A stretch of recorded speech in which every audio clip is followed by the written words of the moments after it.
has done. Today we start next lecture of Unit 3.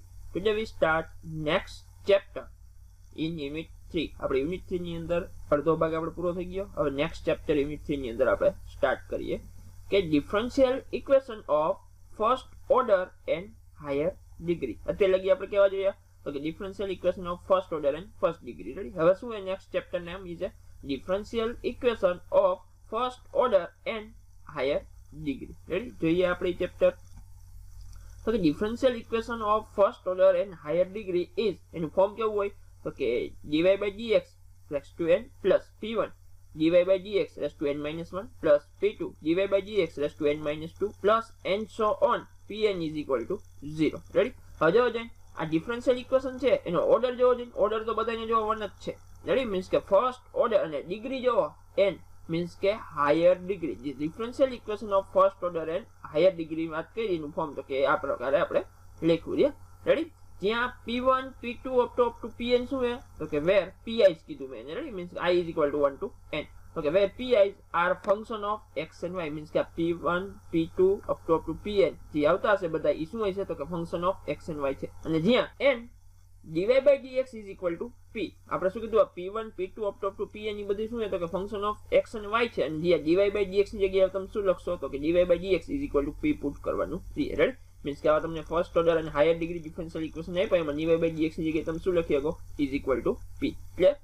Next two તો કે there are 5 different methods to solve differential equation of this type. Means કે આ પ્રકારના first differential equation of first order and higher degree જે differential equation આપ્યા હોય એને solve કરવા માટે તો કે there are 5 different methods to solve the differential equation of this type. કેવા ઇક્વેશન તો કે function of x y અને p type મીન્સ કે આવું તમને ઇક્વેશન આપ્યું હોય x આપ્યું હોય ઇક્વેશન ની અંદર x y અને p મીન્સ કે p is equal to આપણે dy by dx લીધો મીન્સ કે p આવતો હોય p સ્ક્વેર આવતો હોય p ક્યુબ આવતું હોય મીન્સ કે dy by dx square dy by dy cube. Ready? Means કે first order and higher degree differential equation આપ્યા હોય તો એને સોલ્વ કરવા માટે તો કે 5 ડિફરન્ટ મેથડ છે. તો શું કીધું કે there are 5 different methods to solve the differential equation of this type. કેવા તો કે f of x y p is equal to 0 type ના કોઈ ઇક્વેશન આપ્યા એને સોલ્વ કરવા માટે 5 ડિફરન્ટ મેથડ છે. કઈ તો કે is first method is તો કે equation solvable for p. equation solvable for p. next method તો કે equation solvable for x. next method equation solvable for y. next clear out equation અને લાસ્ટ માં Lagrange's equation. ક્લિયર? આટલી 5 method છે તો કે સોલ્વ કરવા માટે કેને તો કે differential equation of first order and higher degree. આપણે ફર્સ્ટ મેથડ જોઈએ તો કે equation solvable for p. A differential equation of the first order but the nth degree form is તો કે આપણે dy by dx ની જગ્યાએ શું લખી શકો p લખી શકો એવું કહી દીધું. રેડી? તો કે p raised to n plus p1 p raised to n minus 1 plus p2 into p raised to n minus 2 plus and so on plus pn is equal to 0. જે p શું કીધું આપણે તો કે p is equal to dy by dx અને જે p1 p2 up to pn એ પૈ શું હશે તો કે ફંક્શન ઓફ x અને y હશે. અને શું દઈ દયો ઇક્વેશન નંબર 1 દઈ દયો. નેક્સ્ટ શું કરશું આપણે તો કે સ્પ્લિટિંગ. નેક્સ્ટ શું કરશું આપણે તો કે splitting of the left hand side of equation 1 into n linear factors. Means કે આજે તમને ઇક્વેશન 1 આપ્યું ને ઇક્વેશન 1 ની જે લેફ્ટ હેન્ડ સાઈડ આપ્યું એને તમારે શું કરવાનું છે તો કે વિભાજન કરવાનું છે એમાં તો કે n લિનિયર ફેક્ટર ની અંદર. મીન્સ કે તમારે એને શું કરવાના તો કે ભાગ પાડવાના છે. કેવા તો કે n લિનિયર ફેક્ટર ની અંદર તમારે એને ભાગ પાડવાના છે. મીન્સ કે આપણે જે ઇક્વેશન 1 આપ્યું એ ઇક્વેશન 1 ના તમારે શું તો કે રૂટ ફાઇન્ડ મીન્સ કે ભાગ પાડવાના છે. તો ઇક્વેશન આપ્યું એને ભાગ પડતા આપણને આવડે. રેડી? એને તમારે કેવા જેટલા ભાગ પડતા હોય એટલા તમારે ભાગ પાડવાના છે. શું કીધું એ splitting of the left hand side of equation 1 into n linear factor means कि જેટલા ભાગ પડતા એટલે તમારી ઇક્વેશન ના પાડ દેવાના રહે. and we have अपन કેવા ભાગ મળતા તો કે p minus f1 xy into p minus f2 xy and so on p minus fn xy is equal to 0. અહીં મેં n linear factor ની વાત કરી મને મેં n ભાગ પાડ્યા. રેડી? એને તો કે p minus f1 xy p minus f2 xy and so on p minus fn xy is equal to 0. આટલા મને તમને એના ભાગ મળે છે જે આપણને ઇક્વેશન આપ્યું 1 ના. રેડી? નેક્સ્ટ શું કરશું તો કે equating each of the factor to 0 means કે આ બધાને 0 બરાબર આપણે લઈ લઈએ તો કે p minus f1 xy is equal to 0 p minus f2 xy is equal to 0 and p minus fn xy is equal to 0. ત્યાં f શું આપ્યું તો કે ફંક્શન ઓફ xy તમને આપેલા છે તો કે આવું તમને મેળા મીન્સ કે ફેક્ટર ઇઝ ઇક્વલ તમે શું લઈ લીધા બધાના તો કે ઇઝ ઇક્વલ ટુ 0 લીધા. રેડી. નેક્સ્ટ શું કરશું તો કે હવે આ બધા જે ફેક્ટર એ કેવા થઈ ગયા છે તો કે ફર્સ્ટ ઓર્ડર અને ફર્સ્ટ ડિગ્રી ઇક્વેશન તમારે બની ગયા હશે. First order and first degree differential equation તમારે બનતા હશે. તો કે solving each of this equation of the first order and first degree means કે આ જે તમને ડિફરન્શિયલ જે ઇક્વેશન આપી છે કેવા થઈ ગયા છે ફર્સ્ટ ઓર્ડર અને ફર્સ્ટ ડિગ્રી ડિફરન્શિયલ ઇક્વેશન થઈ ગયા છે.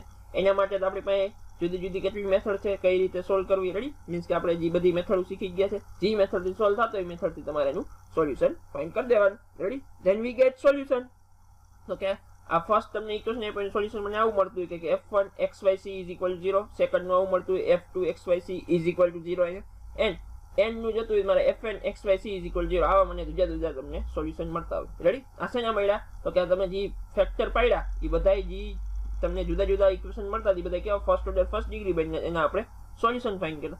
આપણે કેનું સોલ્યુશન જોયું તો કે આપણે જે આ first order and higher degree differential equation આપ્યું first order but nth degree જે ફોર્મ આપ્યું એનું મારે સોલ્યુશન જોતું હોય તો equation solvable for p method થી તો શું કરવાનું રહે તો કે જે સોલ્યુશન મળ્યા બધા એને શું કરવાનું તો કે then the general solution of equation 1 મારે ઇક્વેશન 1 નું જનરલ સોલ્યુશન જોતું શું થાય તો કે મે બી રિટર્ન એઝ કેવી રીતે લખી શકો તો કે જે આ જેટલા સોલ્યુશન મળ્યા એ સોલ્યુશન ને બધાને મલ્ટીપ્લાય માં લખી is equal to 0. Ready. Means કે f1 એક સોલ્યુશન હતું f2 સોલ્યુશન હતું fn સોલ્યુશન બધાને શેમાં લખી નાખવાના મલ્ટીપ્લાય માં લખી નાખવાના ઇઝ ઇક્વલ ટુ 0. મીન્સ કે f1 xyc * f2 xyc * and so on * fn xyc = 0. આ શું થઈ ગયું આપણું તો કે સોલ્યુશન ફોર ડિફરન્શિયલ ઇક્વેશન જે ઇક્વેશન 1 આપણે લીધું છે એનું આ શું થાય તો કે સોલ્યુશન થાય. રેડી. આ કઈ મેથડ થી આપણે સોલ્વ કર્યું તો કે સોલ્વેબલ ફોર p મેથડ થી.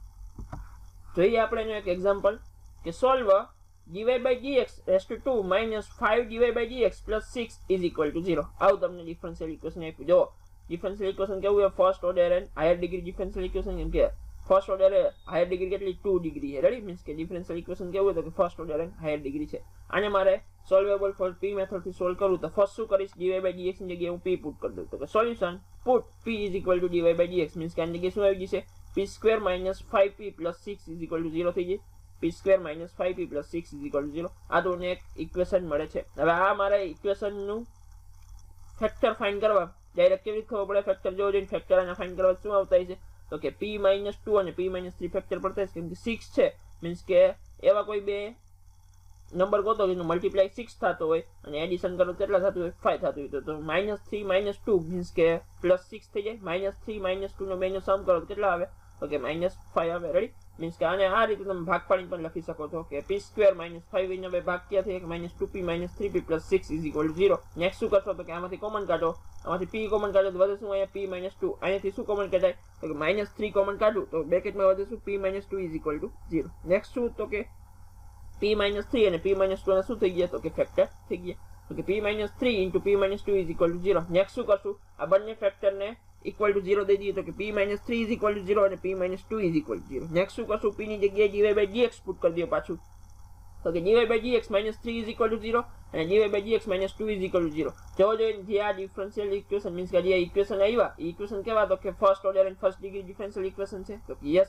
હવે એને સોલ્વ કરવા માટે આપણી પાસે જુદી જુદી કેટલી મેથડ છે કઈ મેથડ થી સોલ્વ કરવું એ આપણને ખબર પડવું જોઈએ ફોર્મેટ ઉપરથી. રેડી. હવે જો dy/dx -3 = 0 direct variable separable method નો ઉપયોગ કરાય કે dx ને અહીંયા જ આવવા દો. રેડી. મીન્સ કે શું થશે તો કે dy - 3dx = 0. Same to same આમાં પણ dx ને આમ જવા દો તો dy - 2dx = 0. નેક્સ્ટ શું કરાય વેરિયેબલ થઈ ગયા સેપરેબલ તો કે નેક્સ્ટ શું કરશું તો કે નાઉ ઇન્ટિગ્રેટિંગ બોથ સાઇડ બંને બાજુ ઇન્ટિગ્રેશન કરો શું આવશે તો કે integration dy - 3 * integration dx = 0. Ready. and 3 બાર દે કેમ કે 3 is a constant. નેક્સ્ટ આયા પણ થતું હોય છે એવી રીતે તો કે ઇન્ટિગ્રેશન dy - 2 બાર * ઇન્ટિગ્રેશન dx = 0. નેક્સ્ટ તો કે આનું ઇન્ટિગ્રેશન શું થશે dy નું તો કે y -3 as it is integration dx નું શું થાય x મીન્સ કે -3x = constant મીન્સ કે શું આવશે c. આનું શું થશે integration y - 2x = c. Next શું કરશું c ને આ બાજુ લઈ આવો તો y - 3x - c = 0 y - 2x - c = 0. આ બે સોલ્યુશન મળે છે. રેડી. હવે શું કરવાનું તો મારે કેનું સોલ્યુશન જોઈએ મારે તો કે આપણને જે આ એક્ઝામ્પલમાં આપ્યું આનું મારે સોલ્યુશન જોઈએ તો એનું મારે સોલ્યુશન જોતું કઈ રીતે થાય આપણે સોલ્યુબલ ફોર p મેથડ થી તો કે ફેક્ટર ફાઇન્ડ કરી લીધા, ફેક્ટર ઇઝ ઇક્વલ ટુ 0 લઈ લીધા, પછી તો કે ફર્સ્ટ ઓર્ડર અને ફર્સ્ટ ડિગ્રી ડિફરન્શિયલ ઇક્વેશન ને સોલ્વ કર્યા, જે ઇક્વેશન ના સોલ્યુશન આવ્યા એ સોલ્યુશન ને તમારે શેમાં તો કે મલ્ટીપ્લિકેશન માં લખી નાખવાના, એ જે સોલ્યુશન હશે એ શું આવશે તો કે આપણે જે ડિફરન્શિયલ ઇક્વેશન આપ્યું એનું સોલ્યુશન આવશે. ધેરફોર સોલ્યુશન ઇઝ તો શું આ બંને સોલ્યુશન ને મલ્ટીપ્લિકેશન માં લખી નાખો y minus 3x minus c into y minus 2x minus c is equal to 0. આ શું થઈ ગયું આપણું તો solution of our differential equation, જે તમને ડિફરન્શિયલ ઇક્વેશન આપ્યું એનું શું થયું આ તો કે સોલ્યુશન થયું. ક્લિયર. નેક્સ્ટ એક્ઝામ્પલ જોઈએ કે એક્ઝામ્પલ નંબર 2 આવું તમને આપ્યું ડાયરેક્ટ કે p ના ફોર્મ ની અંદર જ આપ્યું કે p square minus 7p plus 10 is equal to 0. Ready. આનું મારા સોલ્યુશન ફાઇન્ડ કરવું અને ફેક્ટર શું થાય તો કે એવા કોઈ બે નંબર કહો તો તેનો મલ્ટીપ્લિકેશન 10 થાય, એડિશન 7 થાય, તો કે 5 multiply 2 minus 5 અને minus 2 plus 10 થઈ જાય, minus 5 minus 2 નો સમ કરો minus 7 થાય. રેડી. ડાયરેક્ટ પણ ભાગ તમે પાડી શકો, મીન્સ કે p minus 7 p minus 5 અને p minus 2 ભાગ પડે, અને આ રીતે તમારે ફેક્ટર પાડીને કરવા હોય તો પણ કરી શકો કે solution p square minus 5p minus 2p plus 10 is equal to 0. Next આમાંથી શું કોમન નીકળે તો કે p કોમન નીકળે, બ્રેકેટમાં વધે શું p minus 5 વધતું હોય, આમાં તમારે શું કોમન કાઢવું પડે minus 2 કોમન કાઢવું પડે, બ્રેકેટમાં શું વધતું હોય p minus 5 વધતું હોય. રેડી. मीन्स के તમને ફેક્ટર શું મળે p minus 5 અને p minus 2 is equal to 0. Means કે p minus 5 into p minus 2 is equal to 0. Next શું કરશું બંને ફેક્ટર ને ઇક્વલ ટુ 0 દઈ દઈએ તો કે p minus 5 is equal to 0, p minus 2 is equal to 0. Next શું કરવાનું p ની જગ્યાએ dy by dx પુટ કરી દઈએ તો કે dy by dx minus 5 is equal to 0, dy by dx minus 2 is equal to 0. Next two variable separable તો કે dy minus 5 dx is equal to 0, dy minus 2 dx is equal to 0. કેમ કે આ જો ફર્સ્ટ ઓર્ડર અને first degree differential equation ની અંદર આવી ગયું, પછી આપણી મેથડ થી એને આપણે સોલ્વ કરવાનું, જે મેથડ થી સોલ્વ થતું હોય. રેડી. નેક્સ્ટ શું કરશું તો કે variable are set to be separable થઈ ગયા. Next two integrating both side તો શું આવશે આન્સર તો કે આનો ઇન્ટિગ્રેશન બંને બાજુ લગાડો, બંનેમાં તો શું આવે તો કે y minus 5x is equal to c અને y minus 2x is equal to c. Next શું કરશું c ને આ બાજુ લઈ આવો તો આ શું આવે y minus 5x minus c is equal to 0, y minus 2x minus c is equal to 0. આ બંને ઇક્વેશન ના સોલ્યુશન થયા, અને આપણે તો શેનું સોલ્યુશન જોઈએ તો કે આનું સોલ્યુશન જોઈએ તો શું કરવાનું આ બંને સોલ્યુશન ને મલ્ટીપ્લિકેશન માં લખી નાખવાનું. ધેરફોર સોલ્યુશન ઇઝ તો કે y minus 5x minus c into y minus 2x minus c is equal to 0. Clear.